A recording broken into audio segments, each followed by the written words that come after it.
OK, vers 32. Maar julle lyke sal in hierdie woestyn lê, amper half op Vader hom gewip het.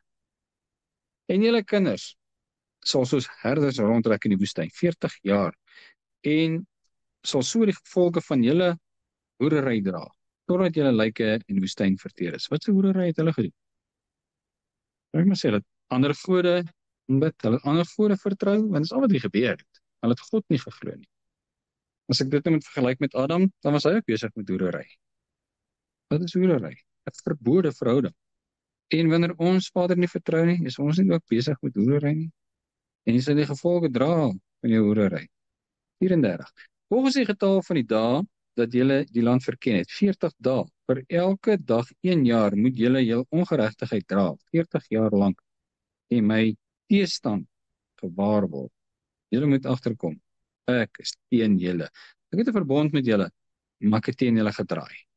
Ek, Jahwe, het dit gespreek, waarlik. Dit sal ek aan hierdie hele bose vergadering doen, wat teen my bymekaar gekom het. Hulle sal in hierdie woestyn omkom en daar sterwe. Dis 'n vreeslike situasie. Hierdie geslag was eintlik onherstelbaar.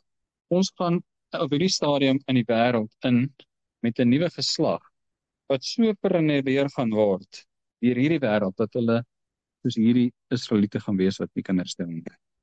Van die dinge waaraan die kinders van vandag blootgestel word, weet ek nie of jy weer daarvan kan loskom nie. Hierdie Israeliete wat hier by die beloofde land aangekom het, hulle het in Egipte opgegroei, met Egipte se al sy afgode en metodes goed. En hulle het net moeilikheid gemaak so ver as hulle gegaan het. Nou kan ons seker sê, ja, maar dis nou onregverdig. Maar daar was Joshua en daar was Caleb.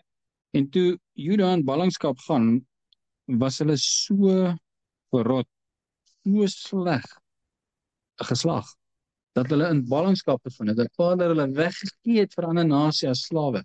En binne in daai groep, daar was Daniël en sy 3 vriende. En hulle is baie sterk gelowiges. En ons kyk na die nuwe geslag. Ons is nie uitgesluit nie, maar ek sien maar net, hoe later hoe kwader, die nuwe geslag gaan dit baie moeilik hê.